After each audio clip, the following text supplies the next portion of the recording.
Good evening, all of you. I'll start with a disclaimer. I know Sanjay Pugalia now for 40 years.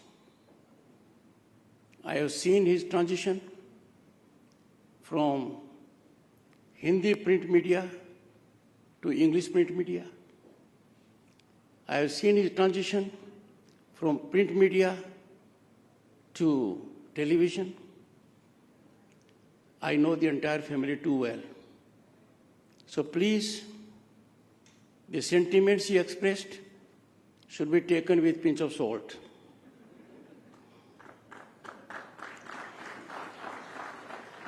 I say so, otherwise there may be many caveats.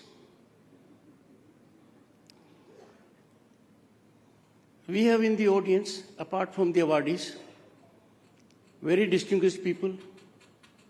I need to make reference to them. Former Chairman SEBI, UK Sinha ji, a remarkable human being, brought expertise to his job. Sri Gopal Jain, a distinguished senior advocate, well educated and doing a good job. I know Sushil Rungta, former Chairman SAIL, for 58 years. His presence compromises my ability to address you, but I'll pick up some courage.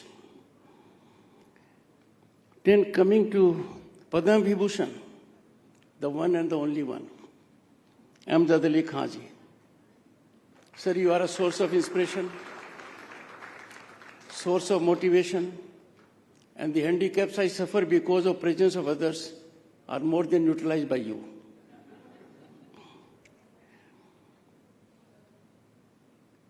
Though Mr. Amitabh Kant is an awardee, but I came to learn about Mr. Amitabh Kant when I was Governor State of West Bengal. People remember me because Mamta ji was Chief Minister there. But I remember my tenure also, apart from Mamta ji, Mr. Amitabh Kant. And I'll tell you why. I was heading a group of 10 governors. We had to formulate a policy of ease of governance. He was then in Niti Aayog, a remarkable human being, very innovative, result-oriented, and his contribution helped me greatly on behalf of other 9 governors to formulate a good report. But then we tend to forget. Well, let us go to 2023. He was involved with an assignment that had potential fault lines that could have compromised his career. Organizing G20 was not easy. Organizing P20 was not easy. He came out with sparkling colors. There was no hiccup anywhere. India was recognized globally that we organized P20 so successfully, it became a role model for others. I know him.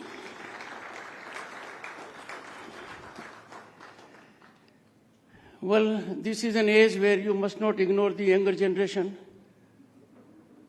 Doesn't matter if he happens to be son of your friend, Mr. Vipul Rungta. He has made his mark in his own right. I know him since birth. I look up to him on issues that matter greatly. And last, not least, I was elected to Parliament in 1989. Mr. K.C. Tyagi, I came to know him. And ever since then, we have been in touch. K.C. Tyagi brings in politics a fresh air. He is antidote to adversarial behavior. He has no enemies in politics. I have admired him on numerous occasions. We were in the same political party. When I had the good fortune to be a minister, the first thing I told him, you deserved it. I got it by accident. Friends, it is a delightful moment for me to be part of NDTV's Indian of the Year event. I'm still wondering why they stopped it in 2015. I was part of governance in 1989. That was beginning of coalition governance. We had more than 20 parties. I was a junior parliamentary affairs minister.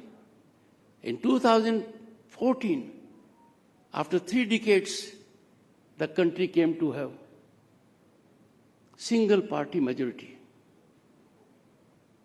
I thought it was a good occasion in 2015 to continue the program. Thereafter, it was not. But I am happy and delighted. It is back on the rails.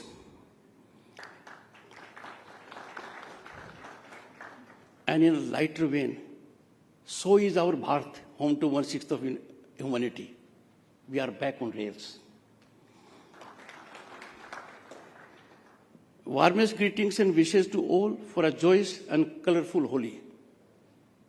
This is going to be very different because we never imagined, at least me and Mr. Tyagi in 1989 to 91. We had to suffer the pain that to sustain our financial credibility, physical gold of this country had to be airlifted to be placed to 2 Swiss banks. And now I am told there may be a week where foreign exchange addition may be more than 6 billion. And it is now over 600 billion in total. So we face those changes. My congratulations to distinguished awardees. I can tell you, all of them have earned it. They well deserved of it. And when you have an award like this, then awardees become a source of inspiration and motivation for many others. It carries a stamp of credibility. Something that happened with respect to our civilian awards, Padma Awards. If an award is driven by patronage, if iconic status is generated by event management, then it doesn't have acceptability. I congratulate the jury for having chosen people who have really contributed to the growth, rise of this country. This award will inspire many to join our marathon march for a Viksit Bharat at 2047. Friends, the reverberation of Viksit Bharat is palpable in every corner of our great nation today.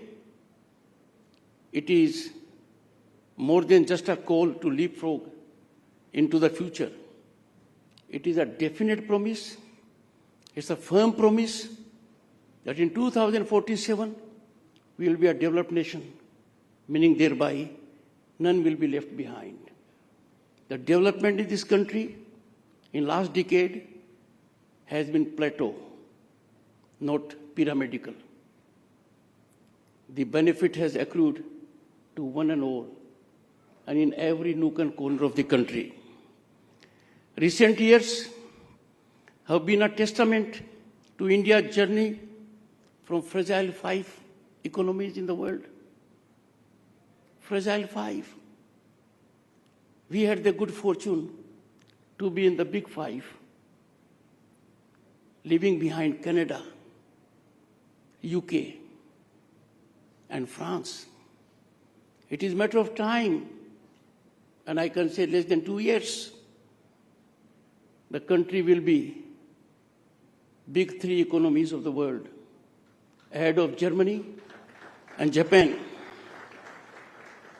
So our Amrit Kal, which from every consideration is our Gaurav Kal, in a sense, laying foundation for a developed nation in 2047. National mood in the country is one of hope and possibility. And why not? We have seen unprecedented economic rise. Those who claim to know economy, who were part of dispensation, and who thought and put it in public domain that rise will not be more than 5.5%, did not respond when the rise was over 7.5%. Then we have exponential infrastructural growth that is envied by the world.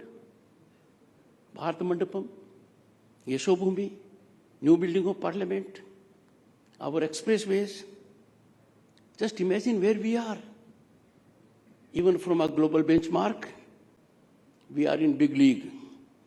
Then, well spread out digital penetration. The benefit is available in the village, in tier 2 cities.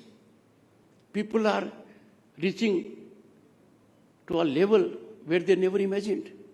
They are reaping dividends of it. And then upsurge and emergence of new vistas and opportunities. Our young people today have an ecosystem where they can exploit their energy and talent, their potential, and realize their aspirations and dreams. Affirmative governance has made it possible. Friends, when we look at the world affairs, India's image was never that high, and it is rising. G20 will be remembered for epochal accomplishments. African Union became a member of G20. India became voice of Global South. I can keep on going. Many achievements were there. The entire world witnessed 5,000-old civilizational culture of this country. This is where we are. India in the world is the only constitutionally structured democracy that is at all levels. At the village level, at the municipal level, at the state level, at the central level. We have robust judicial system. In such a situation, we are obvious. I emphasize, India is obvious pacemaker for global peace and harmony. Friends, and Mr. Sanjay Pugalia, in such a scenario, media is eminently suited to be an agent to convey right perspectives, to understand India, rather than be prey to orchestrated narratives seeking to taint, tarnish, and demean our image and institutions. It is something which media needs to reflect and take proactive steps. Democratic values optimally blossom and flourish when there is equality before law, when there is accountable and transparent governance, where patronage, nepotism, and favoritism have no space. There was a time when these three pernicious tendencies dominated our working. But that, soothingly, is a matter of the past. Privilege pedigree has disappeared. Equality before law is writing on the wall. Those who thought they are immune to law, they are above law, they are different than others, have realized it to their pain. What can be greater pain to a human soul? Young boy and girl living in the largest democracy, that some people are more equal than others.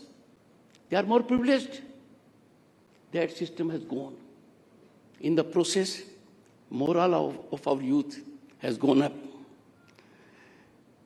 Friends, global institutions earlier used to treat us the way they treat our neighbors and other countries. Get into reformist mode, take care of your economy. You need to understand this kind of working. What a big change. All global institutions without exception are praising India, applauding our growth, recognizing our historic achievements. Take any area, IMF, they say we are a bright star in global economy. We are favorite destination of investment and opportunity. World Economic Forum has expressed confidence that India will be a developed nation in 2047. India is at the cusp of immense possibilities. It is no longer a nation with a potential or a sleeping giant. It is on the rise. The rise is unstoppable. The rise is incremental. And the growth story transcends beyond skeptics. All this is because the country has affirmative governance policies, visionary leadership, a determined leadership that sees nothing but execution. And the execution is in the shortest time and a ground reality. Inclusive development with unwavering perseverance. Just imagine if these steps had not been taken. Where would have been today? Look at the pandemic COVID.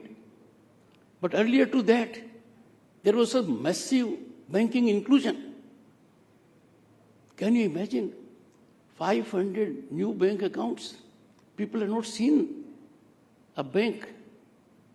They thought it was difficult for them to have an account. They had. I don't wish to go to other social parameters. Like every house has a gas connection, a fresh water tap, it has or it is on way to getting it, a toilet.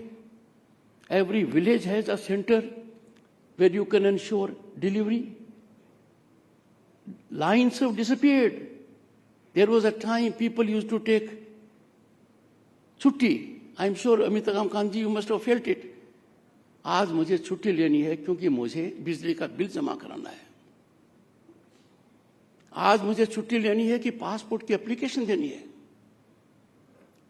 We have transformed. We are in the big league of nations that have availed technology for rendering services. And this has contributed massively to transparent, accountable governance. India, friends, and media in particular needs to take note of it. We are amongst few countries in single digit that are extremely alive to the power of disruptive technologies. Our Quantum Computing Commission is in place. Green hydrogen mission. Allocation has been made of 6,000 crore for the earlier one, 19,000 crore for the second one.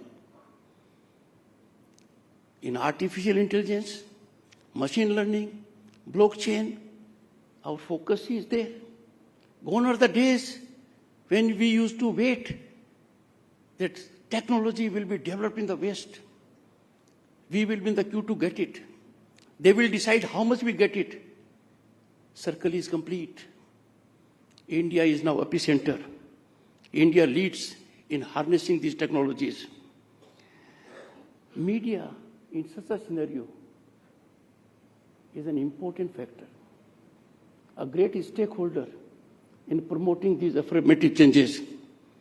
It can contribute massively in building great Bharat, a Bharat of our dreams, foundation of which has been laid down in Amrit Kal. No nation, and now I'm coming to what media needs to do according to my perspective. No nation can grow without unflinching, steadfast, emanating from heart commitment to its nationalism and culture in all its facets. The spirit of nationalism must be deeply embedded in our thought process. How can we countenance some people compromising our nationalism? I appeal to media through you. You are an important media house. Economic nationalism is quintessentially fundamental to growth. If Bharat practices economic nationalism, just imagine we will save in billions drain of foreign exchange. Correspondingly, employment will be generated here. Entrepreneurship will blossom. If industry, commerce, and business decide that raw material will not leave our shores, there will be value addition. Things will go a long way. Media can do a great job. Media has a cutting role in imbibing the spirit of economic nationalism. Let me tell you, and everyone will agree with me, no fiscal gain can justify compromise of economic nationalism. We should not import an item which is available in the country. We need to subscribe to Sabdeshi, vocal for local. The moment we get an item manufactured in this country from outside, we do it only for fiscal gain. We must not yield to this temptation. Media today shapes public opinion, disseminates information, and wields influence over social discourse. It is main pillar of society and country.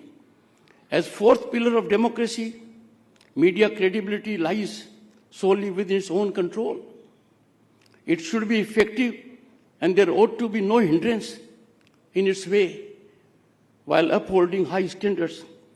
Its smooth functioning is a collective responsibility shared by media, government, and society. Friends, media serves its cause best by being objective and not getting involved in politics. We know the ground reality. I will not reflect more on it. It should take all care and precaution so as not to become a battleground for partisan politics. Media cannot be platform for free fall of untenable information. It damages our democratic fabric. It shatters individual reputations. It destroys institutions. If you start floating information without due diligence, it can wreck our economy, social fabric. How can we have in vibrant, robust democracy like ours that media will give wings to any kind of misinformation? It has to be neutralized, and that I'm sure media should be doing. We are living in times where public is extremely aware. Informed public is the spinal strength of democracy. Misinformation can be ruinous. Media is a natural watchdog to contain and curb such free fall of misinformation and falsehood. If media does not do it, then who will do it? There is urgent need for media and media houses to reflect and have a mechanism in this direction. Fearless, informed, independent media is the safest assurance to nurturing democracy. Let me tell you, I'll make one reference only. Citizen Amendment Act. Debate is taking place. It is in high decibel. It is orchestrated. And situation is crystal clear. Citizen Amendment Act does not deprive any Indian citizen of his or her citizenship. Citizen Amendment Act does not entitle any man or a woman presently living outside the country to get its benefit. Citizen Amendment Act is a reprieve to those persecuted who are in this country for more than a decade, and there are several decades also for some. Now, if you go by ethos, India has been a sanctuary, a place for those who have been persecuted over centuries. And an impression is generated differently. Media in such a situation has to play its role. Why role is not being played in proper perspective? Because partisan alignments. It is good to speak from a platform that media's ethics is this, but people practice it. I'll be quoting more trouble if I get into more details. And a smile by Mr. Amitabh Kant says that it is good to be discreet on occasions. Media cannot be a registered, recognized, or unrecognized political party. Media has to do its job. We saw a decade ago some people in the media leveraged decision-making of a high caliber. It went to the extent of positioning in the cabinet, in the government. Media should not be a power broker. Media has only to do its job. Fourth pillar of democracy is also accountable. I appeal to everyone in the media. We are having a Bharat today, home to 1/6 of humanity. The world is looking at us. The world is looking at us with hope, optimism, and confidence that Bharat is a stabilizing force. We have a visionary Prime Minister who has been invited by both the parties to a conflagration. We are vindicating our age-old ethos of peace and harmony. I am sure media will engage into self-regulation. I will appeal to media in particular. Our young journalists in the villages, in tier 2 towns, in states are doing a great job. They are excellent. They are human resource of unrivaled nature. India has a large category of veteran journalists. This group constitutes a global think tank. By and large, our journalists are ethically oriented. They are passionate about their work. When everything is right, how come forward? Friends, tonight we came together to recognize the Indian of the Year. And I can tell you each one of them merits it. Let us not only applaud their achievements, but also recommit ourselves to the values they represent: integrity, resilience, and relentless pursuit of excellence. Let me tell you, it is not easy to be Indian of the Year. If you are doing outstandingly well, your peers are not kind to you. They will be epicenter to handicap your working through several ways. You can be collaterally damaged. If in such a scenario and challenge, if people have performed, it is our national duty to applaud them, praise them. Thank you, Sanjay. Thank you, NDTV, for providing a platform to shine a spotlight on these remarkable individuals and organizations. Together, let us continue to build a stronger, more prosperous, and more inclusive India. And I can tell you, in conclusion, we are proud of our institutions. Executive, the world recognizes India's executive prowess, led by Shri Narendra Modi. The world recognizes power of our Indian judiciary, robust, effective, expeditious, independent.